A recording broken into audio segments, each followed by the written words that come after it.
नमस्कार, मेरा नाम है निर्भय और आप देख रहे हैं अपना यूट्यूब चैनल स्मार्ट कंप्यूटर। आज की वीडियो में हम लोग बात करने वाले हैं गुणनखंड विधि द्वारा मत्स्य ज्ञात करना। इसके पहले जो है यूक्लिड के विभाजन एल्गोरिथम द्वारा का प्रक्रिया हम बता चुके हैं। उसका जो लिंक है वीडियो के डिस्क्रिप्शन बॉक्स में मिल जाएगा, आप वहाँ से उसे देख सकते हैं। तो आज के वीडियो में बात करने वाले हैं गुणनखंड विधि द्वारा। तो हमने 3 क्वेश्चन ले लिया है छोटा छोटा समझाने के लिए। एक है 16 और 40, एक है 18 42 और एक है 15 21 12। इसमें आपका 3 संख्या है और यहाँ पर 2 संख्या है। तो चलिए शुरू करते हैं। तो सबसे पहले हम लोग देखने वाले हैं क्वेश्चन नंबर 1 यानी 16 और 40 का। लेकिन ध्यान रहे कि जो बनाना है हमको गुणनखंड विधि द्वारा मौसा निकालना है। लसा का क्लास जो है नेक्स्ट वीडियो में देंगे गुणनखंड विधि से। इस क्लास में मौसा की बात करते हैं। तो आपको जो भी संख्या दिया रहेगा, जैसे अभी हमारे पास जो संख्या है एक 16 और 40 है, तो जो भी संख्या दिया रहेगा उसका पहले गुणनखंड तोड़ना है। आपको मन करे तो उसी पर गुणनखंड तोड़ दीजिए या कहीं पर अलग रफ पेज पर करना है। तो आइए 16 का गुणनखंड तोड़ते हैं। तो 16 का गुणनखंड तोड़ते हैं। तो गुणनखंड का मतलब होता है कि गुणा के रूप में छोटा छोटा टुकड़ा कर देना। तो गुणनखंड तोड़ने का तरीका होता है कि सबसे पहले 2 से भाग लगाते हैं, 2 से ना लगे तो 3 से लगाते हैं, 3 से ना लगे तो 4 से। यह प्रक्रिया है वहाँ तक अपनाते हैं जब तक के लिए अंत में आपका 1 नहीं आ जाए। 1 जैसी अंत में आ जाएगा तो वह प्रक्रिया को वहीं पर हम लोग रोक देते हैं। तो इसमें 2 से भाग लगाएंगे, आपका 8 आएगा, फिर 2 से भाग लगाएंगे, फिर 4 आएगा, फिर 2 से भाग लगाएंगे 2 आएगा और 2 से भाग लगाएंगे 1 आएगा। तो देख रहे हैं कि यहाँ पर जो है अंत में 1 आ गया, यानी मेरा जो गुणनखंड की जो प्रक्रिया है पूरा हो गया। तो इसके बदला में हम लोग कर सकते हैं 2 गुना 2 गुना 2 गुना 2, यानी 2 गुना 2 गुना 2 गुना 2 गुना और अंत में आपको 1 डालना होगा। यहाँ पर आपको 1 डालना है पड़ेगा तो पड़ेगा। कभी कभी होता क्या है कि एक ही आंसर आता है, तो 1 नहीं डालिएगा तो फिर कन्फ्यूजन हो जाएगा, इसलिए यहाँ पर 1 लिखना पड़ेगा। फिर 40 की बात कर लेते हैं। चलिए 40 का यहाँ पर निकाल लेते हैं। तो 40 का जब निकालेंगे हम लोग गुणनखंड, तो फिर से 2 से भाग देंगे हम लोग, 2 2 यह आएगा आपका 20, फिर यहाँ पर करेंगे आपका 10, फिर 2 से जब भाग देंगे आपका हो जाएगा 5 और फिर 5 से जब भाग देंगे तो आपका 1। आइए इसको लिख लेते हैं। तो 1 2 3, 2 मेरा 3 बार है, 5 1 बार है और 1 है। तो ये हुआ गुणनखंड रूप में। अब इसको जो है घात के रूप में लिख देना है, यानी पावर के रूप में लिखना है। तो हम लोग जो है इसको थोड़ा हटा देते हैं। अब हम लोग है जी इसे जो है 1 2 3 4, यानी 2 मेरा 4 बनाया है, इसके बदला में 2 के पावर 4 और गुने 1 पावर के रूप में कर दिए। अब यहाँ पर देखिए 2 मेरा जो है 1 2 3 3 बनाया है, तो 2 के पावर 3 और गुने 5 और गुने 1, तो घात के रूप में लिख दिए। अब यहीं पर मेन कंसेप्ट है। कंसेप्ट यह है कि जिसका वैसा संख्या को ढूंढना है जो दोनों में उपलब्ध हो, यानी उभयनिष्ठ हो।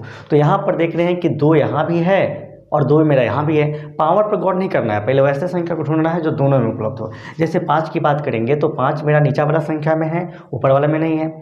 और 2 की बात करेंगे तो 2 मेरा दोनों में है। तो वैसा संख्या को ढूंढना है जो उभयनिष्ठ हो, यानी कॉमन हो। उसके बाद जिसका सबसे कम पावर रहेगा उसको ले लेना है। तो यहाँ पर देख रहे हैं कि 2 के पावर 4 है और 2 के पावर 3 है। तो कम पावर मेरा 2 के पावर 3 है, और 2 के पावर 3 को जब हम लोग मतलब गुणा के रूप में करेंगे तो पावर 3 है, इसको 3 बार लिखना है। 2 गुने 2 गुने 2, यानी 2 दूनी 4 4 दूनी 8, यानी मौसम मेरा 8 आ गया। आप ऐसे भी समझ सकते हैं, आप यहाँ पर गौर ना करें, आप यहाँ पर गौर करें। देखिए यहाँ पर 1 2 है, यहाँ भी 2 है, यहाँ भी 2 है, यहाँ भी है और यहाँ भी है, यहाँ भी है। तो 3 गो 2 यहाँ पर भी है और 3 गो 2 मेरा वहाँ पर भी है। तो वैसा सभी संख्या को ले लेना है जो सब में मौजूद हो। यहाँ पर 2 गो संख्या है तो 2 गो की बात करेंगे। मेरा एक और संख्या रहता 3 गो रहता तो तीनों में बात करते। जितना भी संख्या दिया रहेगा सभी में वह संख्या उपलब्ध होना चाहिए। यदि होगा तो उसी में से एक बाहर निकालेंगे। जैसे देखिए ये दोनों 2 के बदला में, एग्जाम्पल के समय ये दोनों 2 के बदला में 1 2 निकाल दिए, फिर ये दोनों 2 के बदला में फिर ये 2 निकला और फिर यह दोनों 2 के बदला में यह 2 निकला। यह समझाने का कंसेप्ट है, लेकिन जो नियमतः जो बनता है वह पावर में कन्वर्ट करने के बाद बनता है। तो चलिए एक और उदाहरण हम लोग ले लेते हैं। अगला है मेरा एक संख्या है 18 और 42।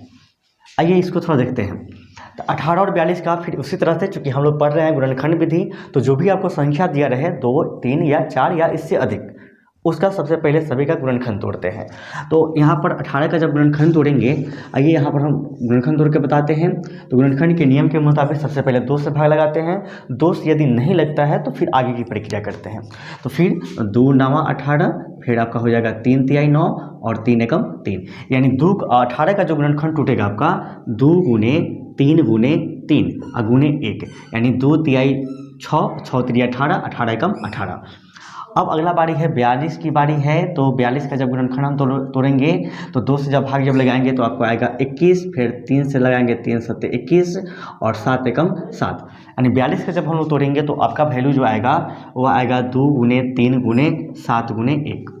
अब इसको पावर में कन्वर्ट करना, अभी हम लोग गुणनखंड में तोड़े हैं, अब पावर में कन्वर्ट करना है, यानी घात के रूप में लिखना है।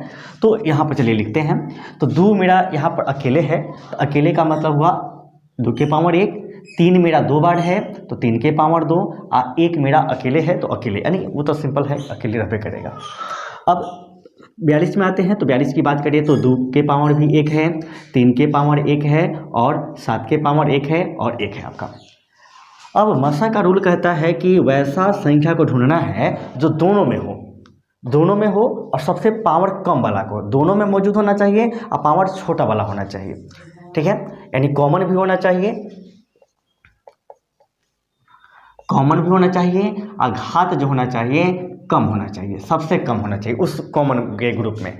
अब यहाँ पर देख रहे हैं पहले 2 की तुलना करते हैं। तो 2 की तुलना करेंगे तो यहाँ भी 2 के पावर 1 है तो 2 के पावर 1 है। अब यहाँ पर कन्फ्यूजन यह है कि पावर 1 और पावर 1 यानी दोनों इक्वल हो गया, तो उसमें से कोई एक को ले लेंगे। तो 2 के पावर हम 1 कर देते हैं।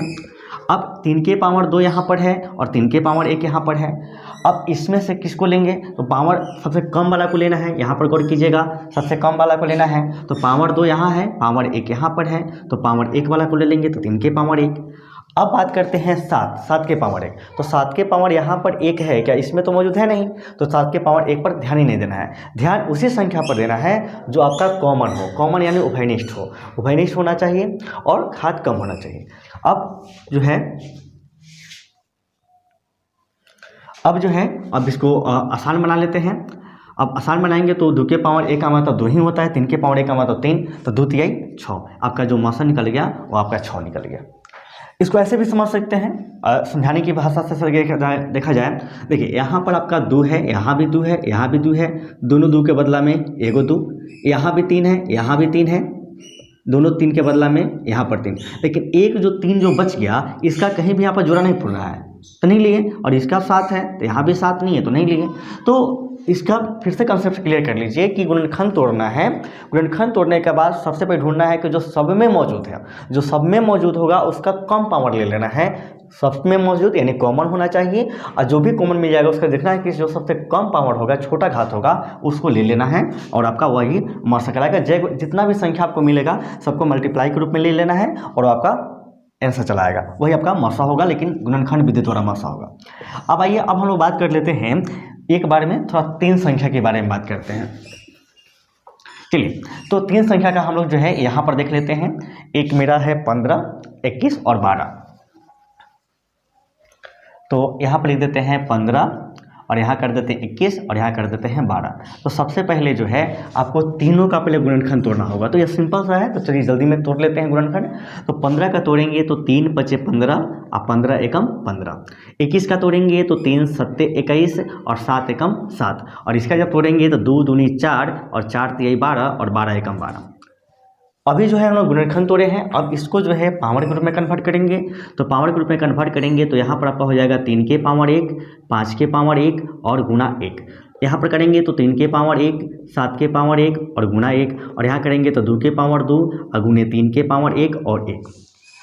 अब कन्वर्ट करें। अब चूंकि 3 को संख्या है तो जो रूल है यानी कॉमन, यानी वैसा संख्या को ढूंढना है जो सभी में मौजूद हो, और आपको जो ध्यान देना है, आपको इसी ग्रुप में ध्यान देना है, इसी ग्रुप में ध्यान देना है। वैसा संख्या को देखना है जो सब में मौजूद हो। तो देख रहे हैं यहाँ पर हम लोग कि जो सब में जो मौजूद है वहाँ देखिए 3 सब में मौजूद है। यहाँ भी 3 के पावर 1 है, यहाँ भी 3 के पावर 1 है, यहाँ भी 3 के पावर 1 है। तो सभी के बदला में एगो लिखाएगा 3 को पावर 1। अब 3 का मामला खत्म हो गया। अब बात कर लेते हैं 2 की। तो 2 देख रहे हैं तो 2 इसमें है और सभी में नहीं है। 7 की बात करें तो 7 मेरा 21 वाला ग्रुप में है, 15 और 12 वाला में नहीं है। 5 की बात करते हैं तो 15 वाला ग्रुप में है, 21 और 12 वाला ग्रुप में नहीं है। तो देख रहे हैं कि केवल हमको 3 ही मिल रहा है, इसके अलावा कोई संख्या है लेकिन किसी एगो में है और अन्य में नहीं है।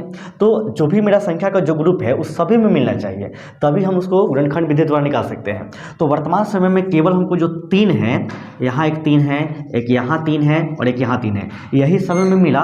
लेकिन यहाँ 5 है, यह नहीं मिला, यहाँ 7 है, यह सभी में नहीं मिला, और यहाँ पर 2 है जो नहीं मिला। तो वर्तमान समय में जब मेरा मौसा जो होगा 3 होगा और यही आपका आंसर आपका हो जाएगा। तो ये वीडियो जो थे आज की क्लास में हमने सीखा कि गुणनखंड विधि द्वारा 2 संख्या या 3 संख्या या इससे अधिक संख्या का जो है मौसा कैसे निकाला जाता है। उम्मीद करते हैं कि यह जानकारी आपको अच्छा लगा होगा। यदि आपको अच्छा लगा होगा तो वीडियो को लाइक करें, चैनल सब्सक्राइब करें और अपने दोस्तों के साथ शेयर करें। वीडियो देखने के लिए आपका बहुत बहुत धन्यवाद।